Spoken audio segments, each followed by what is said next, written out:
Assalamualaikum warahmatullahi wabarakatuh. Perkenalkan, kami dari kelompok 8 yang beranggotakan saya sendiri, Hananda Safira Finidiansyah, dan juga teman-teman saya Nurhaniah, Syahira, dan Miftahul Jannah. Pada video kali ini kami akan membahas mengenai supervisi tenaga kependidikan. Pembahasan ini kami mulai dari alur, prinsip, dan kemudian komponen dalam supervisi tenaga kependidikan. Selamat menyaksikan.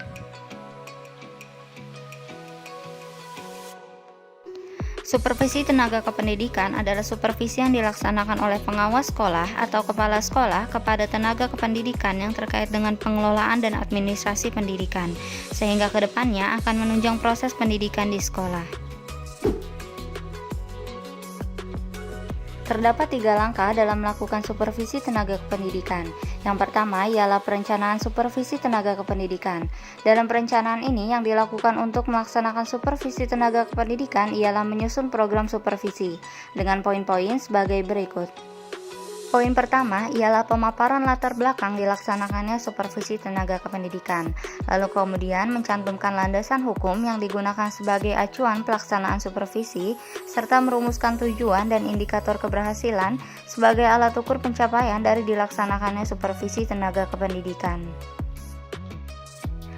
Lalu mencantumkan hasil supervisi tahun sebelumnya, yang dapat digunakan sebagai perbandingan pencapaian kinerja tenaga kependidikan. Poin selanjutnya ialah menetapkan sasaran dan jadwal. Dari hasil supervisi tahun sebelumnya tersebut, kita dapat mengetahui komponen atau tenaga kependidikan di bidang apa yang kemudian menjadi sasaran untuk ditingkatkan dalam kegiatan supervisi tenaga kependidikan yang akan dilakukan. Lalu kemudian menyusun jadwal kapan kegiatan supervisi tersebut akan dilakukan. Kemudian poin selanjutnya ialah memilih pendekatan, teknik, dan metode. Dalam hal pendekatan, terdapat 3 cara pendekatan terhadap masalah yang dapat dilakukan. Yang pertama, pendekatan direktif yang merupakan cara pendekatan terhadap masalah yang bersifat langsung. Jadi, supervisor memberikan arahan langsung dengan tujuan agar tenaga kependidikan yang mengalami problem dapat diberi rangsangan secara langsung agar ia bisa bereaksi. Kemudian pendekatan non-direktif, yakni cara pendekatan terhadap permasalahan yang bersifat tidak langsung. Supervisor tidak secara langsung menunjukkan permasalahan yang ada, tetapi lebih dahulu mendengarkan secara aktif apa yang dikemukakan tenaga kependidikan. Kemudian yang terakhir, terdapat pendekatan kolaboratif. Pendekatan kolaboratif merupakan cara pendekatan dengan memadukan cara pendekatan direktif dan non-direktif. Pada pendekatan ini, supervisor dan tenaga kependidikan bekerja sama untuk menetapkan struktur, proses, dan kriteria dalam melaksanakan percakapan terhadap masalah yang dihadapi, sehingga pendekatan kolaboratif ini menggunakan komunikasi 2 arah. Dan dalam hal teknik, dapat dilakukan dengan teknik individu atau kelompok. Teknik individu dapat dilakukan dengan observasi atau percakapan pribadi, dan teknik kelompok dapat dilakukan dengan lokakarya atau dengan mengikuti kursus dan diklat. Kemudian metode yang biasanya digunakan dalam supervisi tenaga kependidikan adalah metode monitoring atau pengawasan. Kemudian poin yang terakhir ialah memilih dan menetapkan instrumen dengan tujuan agar dalam melaksanakan supervisi terhadap tenaga kependidikan dapat dilaksanakan dengan mudah dan sesuai. Langkah selanjutnya setelah perencanaan ialah pelaksanaan supervisi tenaga kependidikan dengan ketentuan pertama, supervisi tenaga kependidikan dilaksanakan oleh kepala sekolah selaku supervisor yang dilakukan secara profesional. Yang kedua, supervisi ini dilaksanakan di tempat tenaga kependidikan melakukan pekerjaan.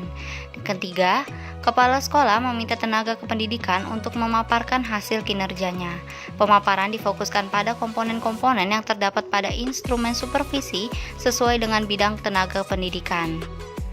Keempat, kepala sekolah melakukan pengamatan terhadap bukti-bukti fisik yang disajikan tenaga kependidikan, seperti dokumen, surat, catatan, dan sebagainya. Yang kelima, kepala sekolah melakukan konfirmasi dan meminta penjelasan hasil kinerja tenaga kependidikan yang bersangkutan. Lalu yang keenam, kepala sekolah melakukan pencatatan hasil supervisi yang telah dilaksanakan, dan kemudian yang ketujuh, kepala sekolah menyampaikan hasil catatan supervisinya, kemudian memberikan saran-saran untuk perbaikan kinerja tenaga pendidikan yang bersangkutan. Kemudian, langkah terakhir setelah pelaksanaan supervisi ialah tindak lanjut hasil supervisi tenaga kependidikan dengan menempuh langkah sebagai berikut. Pertama, mengumpulkan hasil supervisi tenaga kependidikan, lalu menginventaris item-item komponen yang rendah, kemudian menganalisis hasil supervisi tenaga kependidikan, dan jika masih ada komponen yang rendah, maka kepala sekolah membuat program perbaikan kinerja tenaga kependidikan dan melakukan pembinaan umum tentang perbaikan kinerja tenaga kependidikan.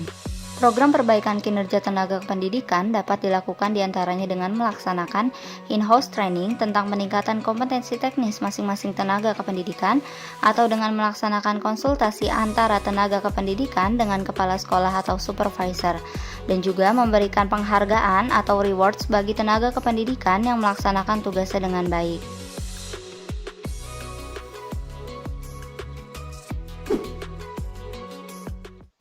Assalamualaikum warahmatullahi wabarakatuh. Hai semuanya, perkenalkan, nama saya Syahira, nomor NIM saya 180127504. Sebelumnya saya ucapkan terima kasih atas waktu dan kesempatannya.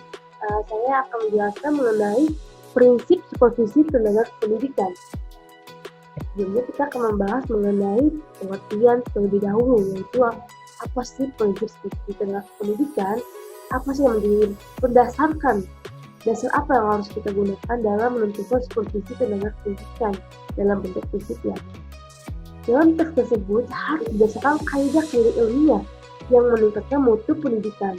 Karena itu diperlukannya kelebihan dapat melihat dengan tajam permasalahan mutu pendidikan, menggunakan kepekaan untuk memahami permasalahan dan mampu memberikan alternatif untuk penyelesaiannya.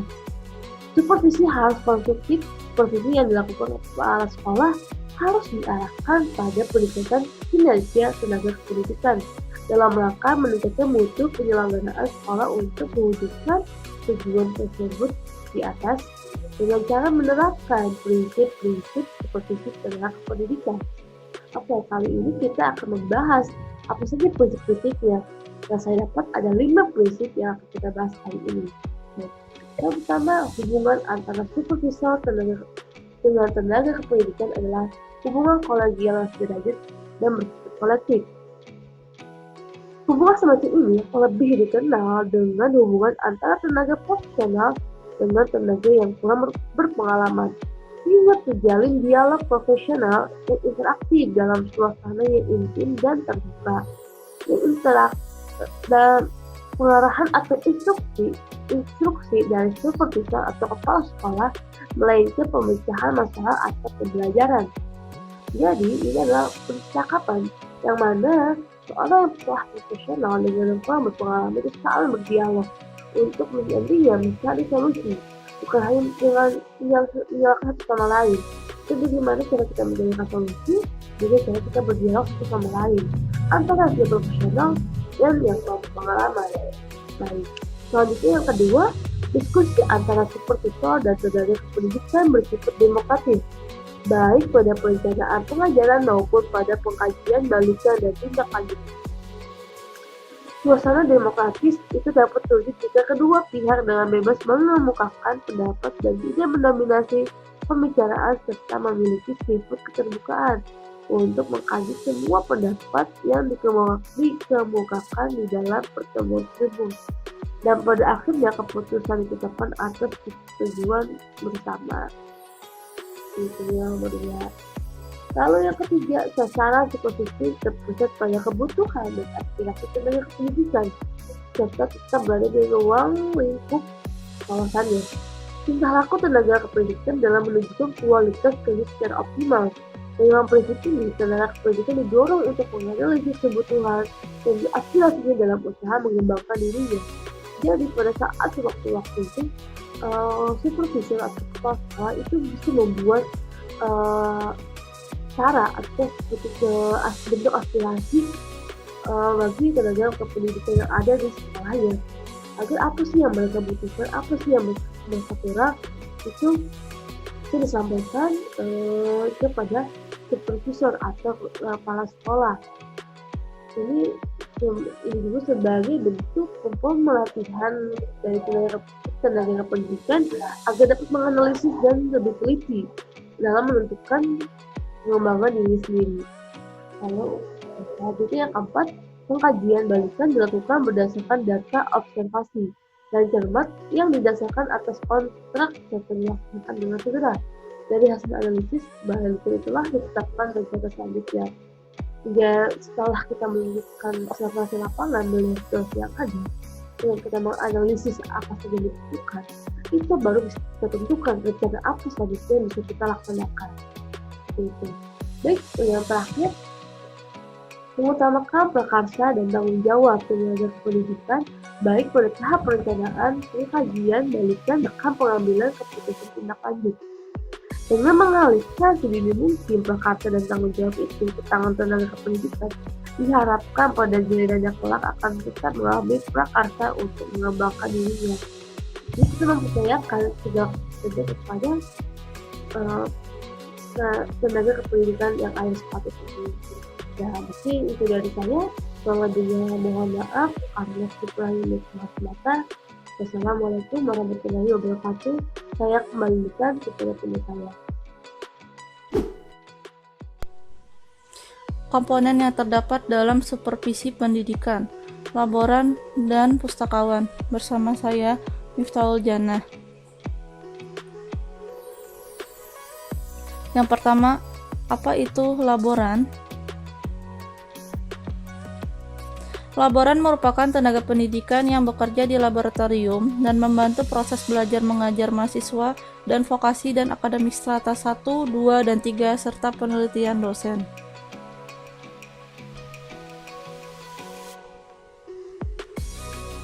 Fungsi dari keberadaan laboran di suatu laboratorium sangatlah penting dalam menentukan keberhasilan akademik dosen dan mahasiswa. Tugas pokok laboran adalah mengelola laboratorium melalui serangkaian kegiatan perancangan kegiatan laboratorium, pengoperasian peralatan dan penggunaan bahan, pengevaluasian sistem kerja laboratorium, baik pendidikan maupun pengabdian masyarakat.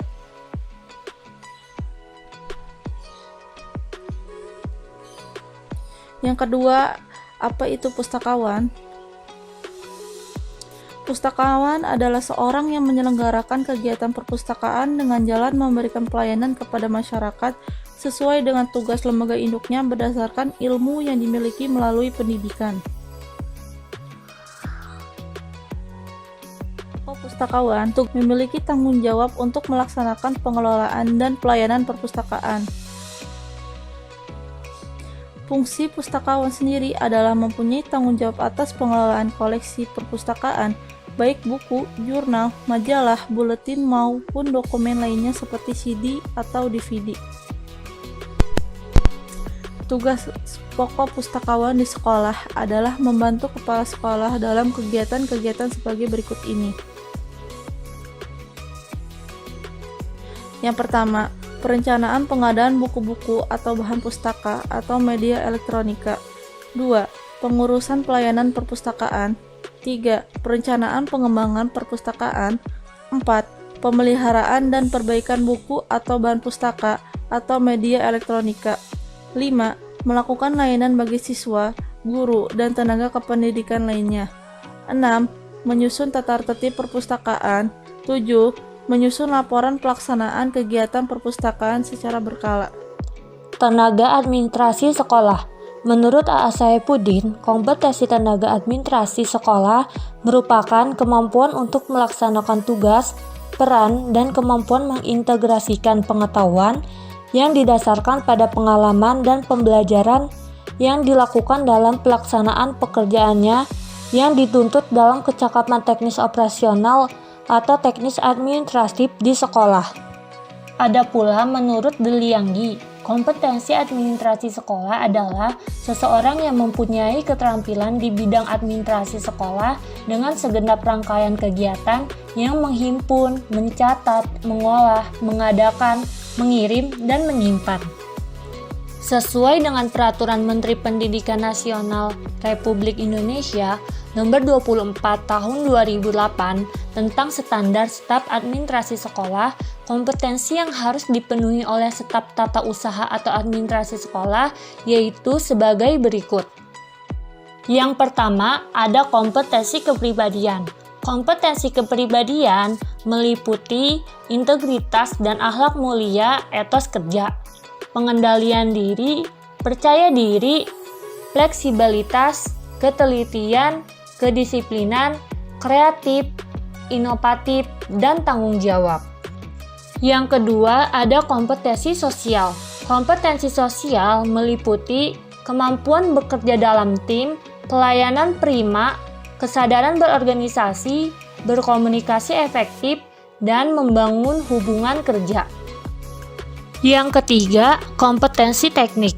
Kompetensi teknik meliputi kemampuan melaksanakan administrasi kepegawaian, keuangan, sarana prasarana, hubungan sekolah dengan masyarakat, persuratan, dan pengarsipan, serta administrasi kesiswaan, administrasi kurikulum, dan administrasi layanan khusus, serta penerapan teknologi informasi dan komunikasi. Yang keempat, ada kompetensi manajerial.